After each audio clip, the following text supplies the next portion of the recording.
Good morning, everyone. My name is Ritesh. We welcomes you all to our channel Studies. So we have already started Ikegurai's Surface Mining Solution. आज हम उसी का next part लेकर आए हैं. चलिए video को पूरा देखते हैं और वीडियो पसंद आएगी तो लाइक जरूर कीजिएगा, कमेंट कीजिएगा और शेयर भी कीजिएगा और सब्सक्राइब भी कर लीजिएगा. ठीक है, चलते हैं आज के वीडियो पे. या हम इन चार टॉपिक्स के ऊपर काफी क्वेश्चंस कर चुके थे. आज इसी के ऊपर जो हमारे चार क्वेश्चन पिछले वाले लेक्चर में बच गया था, आज हम उनको कंप्लीट करने वाले हैं. ठीक है, तो पहले ये फॉर्मूला को एक बार वापस से देख लेते हैं ताकि आपके दिमाग में बैठ जाए. ठीक है, ब्रेक इवन स्टेपिंग रेशियो क्या होता है? Selling price per ton of ore minus mining cost per ton of ore divide by stripping cost per ton of ore. ठीक है, selling price minus mining cost divide by stripping cost. ठीक है, stripping ratio volume of OB removed divide by tonnage of ore excavated. और bench slope angle beta equals to tan inverse NH divide by n minus one W plus NH divide bye tan alpha. इसका पूरा derivation भी दिखाया था मैंने आपको, अगर रटने का मन नहीं हो तो. ठीक है, और match factor number of hauler multiplied by loading time divide by number of loader multiplied by hauling time. ये चार फॉर्मूलाज थे, आप इनको अपने शॉर्ट नोट्स में ऐड कर लो डायरेक्ट ही यहाँ से. ऐसे ही मैं आपको सारे, जब भी लेक्चर खत्म हो जाएगा जो ये फॉर्मूलाज होंगे उनको मैं आपको एक ऐसा दे दूंगा ताकि आप डायरेक्ट उसको नोट कर लो. ठीक है. चलिए चलते हैं आज के फर्स्ट क्वेश्चन. तो आज का फर्स्ट क्वेश्चन है, in an open cast mining, कहाँ चला गया? In an open cast mining shown in the figure below the coal has density. जो जो गिवन है पहले उनको लिख लिया करो. उससे क्या होता है कि क्वेश्चन को बार बार पढ़ने की जरूरत नहीं पड़ेगी अपने को. ठीक है, तो कोल की डेंसिटी क्या है? डेंसिटी ऑफ कोल जो है वो है 1.4 टन्स पर मीटर क्यूब. ठीक है, या assuming mining operation started from plane xy the operating stripping ratio. हमें ऑपरेटिंग स्ट्रिपिंग रेशियो पूछा है, मतलब जो स्टार्टिंग में हमने निकाला है इसका स्ट्रिपिंग रेशियो क्या है. ठीक है. हम्म, तो ये क्वेश्चन कहीं ना कहीं माइनिंग से नहीं होकर एप्टीट्यूड से मिलता जुलता है. बस ये जो डेंसिटी ऑफ कोल दे रखा है दैट्स वाई ये थोड़ा सा माइनिंग का कर दिया है. ठीक है, बाकी ये एप्टी का क्वेश्चन है. ठीक है, आप ये देखिएगा ना. यार मेरा स्केलिंग ही सही नहीं हो पा रहा, सॉरी. लाइन का ऑप्शन है ना यहाँ पे, या ये रहा स्टेट. ठीक है, ये रहा. इस डायग्राम में वापस मैं ड्रॉ कर रहा हूँ कोल वाले को. ये रहा. ठीक है, तो डायग्राम ऊपर नीचे हो तो एडजस्ट कर लीजिएगा. ठीक है, अपने को ये पता है 30 मीटर्स है ये डिस्टेंस. 30 मीटर ये डिस्टेंस दिख रहा है यहाँ पे आप लोग को ना, 30 मीटर्स है. और सॉरी मैं इसको यहाँ उठा लेता हूँ क्योंकि इससे क्या होता है ना, यहाँ पे आप लोग को दिखता नहीं है ना. तो इसको मिटा देता हूँ, आप लोग को इस जगह पे दिखता नहीं है तो मैं एक्चुअली मैं वीडियो देख रहा था अपनी खुद की और मुझे पता चला कि यहाँ पे आप लोग को दिखता नहीं है. ठीक है, तो उस हिसाब से मैंने फिर यहाँ पे करने की सोच रहा हूँ. ये अपना कुछ डायग्राम है. हम्म, ये ऐसा डायग्राम है. तो आप यहाँ पे देख रहे होगे इसकी डिस्टेंस देखिए 30 मीटर्स. 30 मीटर्स. 30 मीटर्स. ठीक है, इसकी देखिए 30 मीटर्स हमें, और इसका देखा है 10 मीटर्स हाइट दे रखी है. लेकिन आप यहाँ पे कर रहे हो कि ये चल 30 मीटर, ये 30 मीटर हो गया, बट ये डिस्टेंस कहाँ से लाएंगे? इसने कुछ एंगल नहीं दे रखा है. तो यहाँ पे एक CMR का रूल आता है कि coal में inclination in open cast mine, in coal mine the inclination should be between 16 to 70 degree as per the strata condition. ठीक है, सो हम यहाँ पे गिवन नहीं है, बाकी मोस्ट ऑफ द केस में गिवन होगा. अगर गिवन नहीं होगा तो जैसे मैंने यहाँ पे 70 डिग्री मान लिया थीटा की वैल्यू, कि इंक्लिनेशन जो है वो 70 डिग्री है. जो ये इंक्लिनेशन है दैट इज द 70 डिग्री. ठीक है, तो ये देख रहे होंगे आप, यहाँ से एक एंगल बन रहा है. इस एंगल को क्या बोलते हैं हिंदी में? तो उसे एक एकांतर कोण बोलते हैं जो जेड का डायग्राम बनाता है. ठीक है, तो इसका और इसका सेम हो जाता है, मतलब ये दोनों एंगल सेम हो जाते हैं. तो ये भी 70 डिग्री, ये भी 70 डिग्री. आपने कोई 10 गिवन है, हमें ये निकालना है तो इसको हम x मान लेते हैं। तो क्या हम इस डायग्राम से tan की वैल्यू 10 लगा करके tan 70 डिग्री क्या होता है, perpendicular divide by base. Perpendicular की वैल्यू 10 दे रखी है और बेस हमें फाइंड करना है, तो कहीं ना कहीं x की वैल्यू यहाँ से आ जाएगी 10 डिवाइडेड बाई tan 70। एक्चुअली मैंने इस क्वेश्चन को सुबह सॉल्व किया था, तो इसकी जो वैल्यू आ रही थी वो है 3.64 मीटर, 64 मीटर, ठीक है। तो यहाँ पे x की वैल्यू 3.64 मीटर है, तो इस टोटल की वैल्यू कितनी आ जाएगी, इस टोटल की 30 यहाँ तक था और ये आ गया 3.64 मीटर, तो टोटल की वैल्यू आ गई 33.64 metre. Any doubt in this question, यहाँ तक भी कोई डाउट नहीं है ना आपको, ठीक है। अब आता है क्या यहाँ पे अपने को दो कोऑर्डिनेट्स दिए हुए हैं, एक तो ये हाइट दे रखी है और एक हमने बेस निकाल लिया। तो हम यहाँ पे थिकनेस गिवन नहीं है, तो थिकनेस को हम पूरे में ओवरऑल 1 मान लेते हैं, ठीक है। थिकनेस 1 मान लेते हैं, नहीं भी मानेंगे तो भी चलेगा, लेकिन हम 1 मीटर फिर भी मान लेते हैं, ठीक है।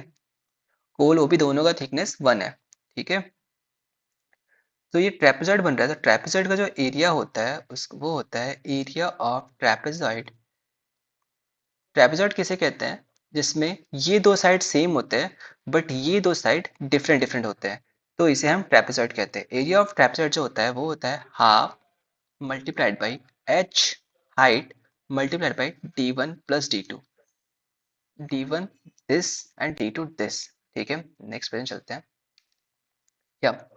सो हमारे पास था हाफ, हाइट थी हमारे पास 10 और d1 की वैल्यू थी 30 और d2 की वैल्यू थी 33.64। जब हम इसे सॉल्व करेंगे तो ये एरिया ऑफ ट्रेपेजॉइड हमारा आ जाएगा 5 multiplied by 63.64, that is the, आ रहा है सॉल्व कीजिएगा आप लोग भी, तो ये आ जाएगा 318.2 मीटर्स क्यूब, ठीक है, मीटर स्क्वायर सॉरी, एरिया है ना। अब हमें वॉल्यूम निकालना है तो हम एरिया को थिकनेस से मल्टीप्लाई कर देते हैं, तो हमारा जो वॉल्यूम ऑफ ओ कोल आ गया, area multiplied by volume, area multiplied by thickness, ठीक है। यम, तो जो हमारा एरिया था 318.2 multiplied by 1, that is the 318.2 metre cube. So अभी हमें अमाउंट ऑफ कोल निकालना है, तो अमाउंट ऑफ कोल कितना आ जाएगा volume multiplied by density, 318.2, density कितना है हमारे पास, डेंसिटी है 1.4, आप देख लीजिए यहाँ पे डेंसिटी हमने 1.4 नोट किया था, डेंसिटी 1.4 है। सो इसको जब 1.4 से मल्टीप्लाई करवा देंगे तो आएगा वैल्यू 445.48। इसको मल्टीप्लाई करने का मैं नहीं रख रहा है यहाँ पे क्योंकि टाइम जाएगा कैलकुलेशन करने में, इसलिए बाकी आप एक बार क्रॉस चेक खुद से कर लीजिएगा, ठीक है। ये आ गया अमाउंट ऑफ कोल, ठीक है। अब हमें निकालना है volume of OB. Volume of OB भी वैसे ही हो जाएगा area of trapezoid, area of trapezoid multiplied by thickness, ठीक है। तो एरिया हमें निकालने के लिए क्या वही फॉर्मूला लगाना पड़ेगा, half H multiplied by d1 plus d2, इधर तो 1 है जाएगा तो इसको यही वैल्यू आएगी, हाफ कर लिया। एच की वैल्यू क्या है यहाँ पे, इसमें देखें तो इसका एच हो जाएगा 20 मीटर, ठीक है, 20 मीटर एच हो जाएगा। इसकी जो पहला जो d1 जो होगा ये यहाँ से लेकर के यहाँ तक है, मानते हो ना इस चीज को, तो यहाँ तक हो गया 33.64 और ये 20 ऐड हो गया था, टोटल कितना हो गया 53.64, ठीक है। तो h की वैल्यू है 20 और d1 की वैल्यू है 53.64, d2 की वैल्यू में फाइंड करनी है, ठीक है। चलिए एक न्यू पेज ले लेते हैं, पेज ऐड कर लेते हैं, चलिए 2 पेज ऐड किया था, वो तो नहीं रह गया। d2 निकालने के लिए ये डायग्राम को वापस से ड्रॉ कर लेते हैं इस वाले पेज पे, ऊपर वाले डायग्राम को, ठीक है। एक मिनट सॉरी, इसमें ये रहा कुछ 20 मीटर, हाँ ठीक है, ये 53.64 मीटर और ये वापस जा रहा है और ये ऐसे मिल रहा है, ठीक है। अब इसमें वापस से सेम क्वेश्चन वापस से जल्दी जल्दी थोड़ा करूंगा, सेम क्वेश्चन ज़्यादा टाइम नहीं लगाऊंगा आप लोग के लिए।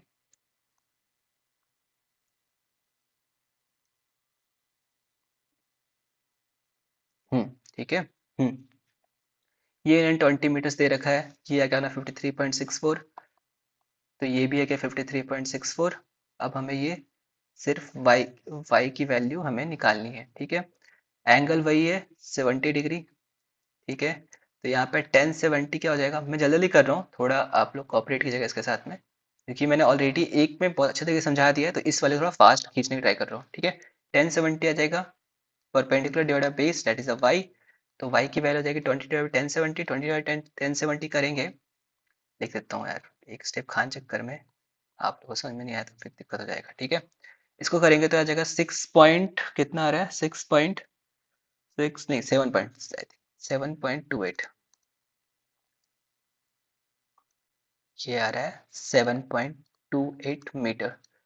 तो D1 तो था अपना 53.64 एंड D2 आ गया अपना 53.64 plus 7.28, that is the 53.64 plus 7.28, that is the 60.92, ठीक है।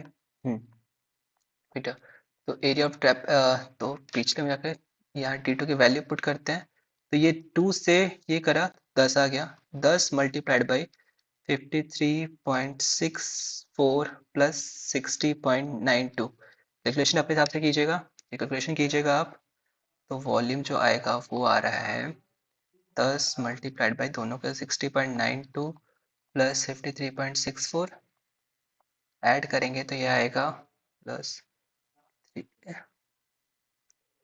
3.92, that is the 1148.4 metre cube, ठीक है। तो हमें स्ट्रिपिंग रेशियो फाइंड करना है। स्ट्रिपिंग रेशियो क्या होता है, वॉल्यूम ऑफ ओ बी है, volume of O B removed divided by tonnage of ore excavated, tonnage of ore, volume of O B आ गया अपने पास 1148.4, और आ गया अपने पास, और कितना आया था, और आया था 445.48, 445.48 मीटर क्यूब में है ये, और ये टन्स में है।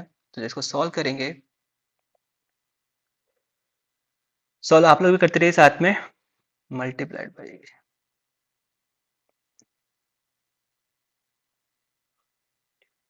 445.48, 2.57। तो मिस्टेक्स मेरे से पूछते हैं, इसलिए आप लोग प्लीज क्रॉस चेक करते रहिएगा, ठीक है। That is the option number C is the our answer, ठीक है। यहाँ तक आपने क्वेश्चन देखा, समझ में आया होगा, फिर से एक बार समझा देता हूँ आपको, ठीक है। इस क्वेश्चन के अंदर अपने को ओबी दे रखा था, ये वाला पोर्शन, और कोल दे रखा था, ये वाला पोर्शन। इस क्वेश्चन में अपने को थीटा की वैल्यू नहीं दी हुई थी, तो थीटा की वैल्यू हमने सीएमआर के एक रूल से माना कि इन ओपन कास्ट माइन में, कोल माइंस में थीटा की वैल्यू या इंक्लिनेशन की वैल्यू 60 डिग्री टू 70 डिग्री के बीच में होता है, तो हमने यहाँ पे 70 डिग्री मान के क्वेश्चन को सॉल्व किया और हमारा आंसर आ गया, ठीक है। यहाँ पे थिकनेस नहीं दिया हुआ था, थिकनेस को हमने 1 मीटर माना, और यहाँ पे नई चीज सीखने जो मिली हमें वो है एरिया ऑफ ट्रेपेजॉइड, जिसका फॉर्मूला था हाफ एच टी1 टी2, यहाँ तक 30 मीटर, तो यहाँ से 30 मीटर आ गया, यहाँ पे हमने एक पाइथागोरस थ्योरम लगाया और इधर से कोल का अमाउंट निकाला, फिर इधर से कोल का अमाउंट निकाला और सॉल्व किया, तो हमारा final answer 2.57 metre cube per ton आया, ठीक है। चलते हैं नेक्स्ट क्वेश्चन पे। या नेक्स्ट क्वेश्चन है, for an open pit mining the value of metre, ठीक है। गिवन चीजें लिख लिया करो ताकि क्वेश्चन को वापस पढ़ने में टाइम वेस्ट ना हो, ठीक है। या गिवन क्या है, सेलिंग प्राइस या वैल्यू। सेलिंग प्राइस कितना देखा, 210 rupees per kg of ore. Recoverable grade कितना है, रिकवरेबल ग्रेड है 1.2%। प्रोडक्शन कॉस्ट या माइनिंग कॉस्ट कितना है, माइनिंग कॉस्ट है एक्सक्लूड स्ट्रिपिंग है 2000 पर टन। देखो यहाँ पे प्रोडक्शन कॉस्ट पर टन दिया हुआ और ये केजीज में है, यहीं से पूरा खेला होगा, ठीक है। और ब्रेक इवन स्ट्रिपिंग रेशियो दे रखा है 3.49। इनको यहाँ पे ये रहना चाहिए था इसका यूनिट, बट इन्होंने दिया नहीं, तो मान चलते हैं, क्योंकि फाइनल स्टेपिंग कुछ उन्होंने यूनिट है पूछा है, बट ये यूनिट में नहीं दिया है। करते हैं कभी कभी खड़बड़ी भी करते हैं ये लोग क्वेश्चन के देने में, ठीक है। तो और कितना ने माइन किया है, 1 टन, ठीक है। तो टोटल और कितना है अपने पास, 1000 केजी, 1 टन 1/3 kg के इक्वल होता है ना, तो इसलिए 1000 kg। इसमें से रिकवरेबल और कितना है, रिकवरेबल और कितना है, 1000 kg multiplied by 1.2%, 1.2 divide by 100 कर लें, ये से ये क्या कितना गया, ये 12 kg हमारा रिकवरेबल है। तो selling price per ton of और कितना हो गया, 210 इंटू 12। इसको सॉल्व करेंगे तो ये आएगा 2520 रुपीज पर टन। देख लें सॉल्व करके, 210 into 12, 210 into 12, 2520 rupees per ton आ गया। ठीक है, सेलिंग प्राइस आ गया है, माइनिंग कॉस्ट आ गया है। अब हमें ब्रेक इवन स्ट्रिपिंग रेशियो भी गिवन है, तो हमें क्या करना है, अब बस फॉर्मूला के स्ट्रिपिंग रेशियो फाइंड करना है। तो ब्रेक नेक्स्ट पे चलते हैं। ब्रेक इवन स्ट्रिपिंग रेशियो का जो होता है फॉर्मूला, वो आपको पता ही है, selling price per ton of ore minus mining cost per ton of ore divided by stripping cost per ton of ore. ठीक है, ये दिया हुआ 3.49, सेलिंग प्राइस आया था 2520, माइनस माइनिंग कॉस्ट था 200 सॉरी, और स्ट्रिपिंग कॉस्ट हमें फाइंड करना था। तो स्ट्रिपिंग कॉस्ट को इधर ले गए, सॉल्व किया तो बना 520 divide by 3.49, 520 divide by 3.49, that is 149, 148.99 है, तो 149 rupees per metre cube is our answer. Option में देख लेते हैं, तो ये ऑप्शन नंबर है ए। इस क्वेश्चन में कुछ नहीं किया समझने की चीज ये थी, जो कि माइंड प्लानिंग का पार्ट है। यहाँ पे इन्होंने जो सही प्राइस दे रखा था वो पर केजी दे रखा था और ग्रेड दे रखा था, और जो प्रोडक्शन दे रखा था वो पर टन के हिसाब से, मींस इन्होंने 1 टन माइन किया था, और उसमें से इन्होंने उसका जो 1 kg का प्राइस था 210 पर केजी था, और ग्रेड उसका ये था। तो हमने पहले यहाँ पे 1 टन किया, उसमें से कितना हमने माइन कर पा रहे हैं वो निकाला केजीज में, केजी में निकालने के बाद इस केजी के यूनिट को हटाया, 210 इंटू 12, क्योंकि हम 1 टन में सिर्फ 12 किलोग्राम ही हमारा ओर निकल रहा है, बाकी सारा वेस्ट हो जा रहा है। ठीक है, तो ये करके ये वैल्यू निकाले, इसके बाद हम जब फाइनल सॉल्व किए फॉर्मूला लगा के, तो ये हमारा आंसर आया। ठीक है, चलते हैं नेक्स्ट क्वेश्चन पे। नेक्स्ट क्वेश्चन है गिवन, हाँ, सेलिंग प्राइस दे रखा है फिर से 600 रुपीज पर टन, पीस पर टन। इसके बाद क्या है, प्रोडक्शन कॉस्ट या माइनिंग कॉस्ट दे रखा है 400 रुपीज पर टन, और स्ट्रिपिंग कॉस्ट दे रखा है। ये सीधा सीधा क्वेश्चन जो है, सीधा सीधा फॉर्मूला बेस्ड है, कुछ करना ही नहीं है इस क्वेश्चन में, और ये क्वेश्चन एक्चुअली में गेट में आया हुआ है। तो इस क्वेश्चन को मैं आपके लिए छोड़ रहा हूँ, डायरेक्ट फॉर्मूला लगाना है और break even stripping ratio find करना है। इसका जो आंसर आएगा वो ए आएगा। तो आप लोग इसे सॉल्व करके कमेंट में कीजिएगा कौन सा आंसर सही, आंसर ए सही है या नहीं है, या कुछ गलत है तो बताइएगा। ठीक है, चलते हैं नेक्स्ट क्वेश्चन पे। या in a mine, match factor से क्वेश्चन है। In a mine for one shovel, number of shovel कितना आ गया, नंबर ऑफ शॉवल या नंबर ऑफ लोडर है 1, लोडिंग टाइम कितना है, लोडिंग टाइम है 5 मिनट। अब मुझे ऐसा ना कि ये क्वेश्चंस याद हो गए, इसलिए मैं ना टाइम डेटा पकड़ लेता हूँ, लेकिन आप लोगों को टाइम लगेगा इस तक पहुंचने में। ठीक है, धीरे धीरे करोगे हो जाएगा। ठीक है, और डंपर साइकिल टाइम या हॉलिंग time, dumper dumper cycle time कितना है, 20 मिनट, और नंबर ऑफ डंपर्स कितने हैं, 1 शॉवल 6 ट्रक्स, तो नंबर ऑफ हॉलर या डंपर कितने हो गए, दैट इज द 6। अब उन्होंने मैच फैक्टर पूछा है, मैच फैक्टर का सीधा सा फॉर्मूला बताया था आपको मैंने, number of hauler multiplied by loading time loading time divided by number of loader multiplied by hauling time. कुछ नहीं करना, सिर्फ फॉर्मूला में पुट करना है और आंसर लेके आना है। इतने सिंपल सिंपल से क्वेश्चन। नंबर ऑफ हॉलर कितने हैं, 6, लोडिंग टाइम कितना है 5 मिनट, नंबर ऑफ लोडर कितने हैं 1, सॉवल एक ही है, और हॉलिंग टाइम कितना है 20 मिनट्स। ठीक है, यहाँ भी मिनट था यहाँ मिनट था, इसलिए मैंने मिनट को कट कर दिया। ठीक है, तो यहाँ 30/20 क्या आ जाएगा answer, 1.5, that is our answer and that is the D. ठीक है, तो आज हमने 4 क्वेश्चन किए हैं, जिसमें से फर्स्ट क्वेश्चन हमारा एक डायग्राम बेस्ड का क्वेश्चन था जो एक्चुअल में गेट में आया हुआ है। सेकंड क्वेश्चन जो हमने किया है वो है हमारा माइंड प्लानिंग के पोर्शन का, जिसमें क्वेश्चन डायरेक्टली नहीं देके घुमा के थोड़ा दिया हुआ था। इसमें हमें प्रोडक्शन कॉस्ट पर टन दिया हुआ था और हमें 1 किलो ओर की वैल्यू दी हुई थी। तो हमने निकाला कि हमें अगर 1 टन को माइन करते तो हम उसमें से कितना और निकाल पाते हैं। वो हमने निकाला 12 kg, उसको इससे मल्टीप्लाई करा दिया तो हमारा सेलिंग प्राइस की एक्चुअल वैल्यू आ गई। फिर हमने वही फॉर्मूला लगाया ब्रेक इवन स्ट्रिपिंग रेशियो को और फिर हमने स्ट्रिपिंग कॉस्ट निकाला। थर्ड क्वेश्चन बहुत सिंपल था इसलिए मैंने सॉल्व नहीं किया, डेटाज लिख दिए हैं, उसके बाद ये आ गया है। ठीक है, और फोर्थ क्वेश्चन काफी सिंपल था। ठीक है, आज के लिए बस इतना ही था, मिलते हैं नेक्स्ट वीडियो में। आज की जाने से पहले बताइए कि I always end the class with a quote. तो आज का हमारा कॉट है, be not afraid of going slowly, be afraid of standing still. कभी भी धीरे जाने से मत डरिए, हमेशा डरिए कि मैं कुछ कर नहीं रहा हूँ, मैं कुछ भी नहीं कर रहा हूँ। ठीक है, मिलते हैं नेक्स्ट डे में। तब तक के लिए देखते रहिए, वीडियो देखते रहिए और पढ़ते रहिए, और चैनल को जरूर सब्सक्राइब कीजिए और लाइक और शेयर भी कीजिए। ठीक है, मिलते हैं नेक्स्ट डे में, तब तक के लिए पढ़ते रहिए और फोड़ते रहिए। Thank you.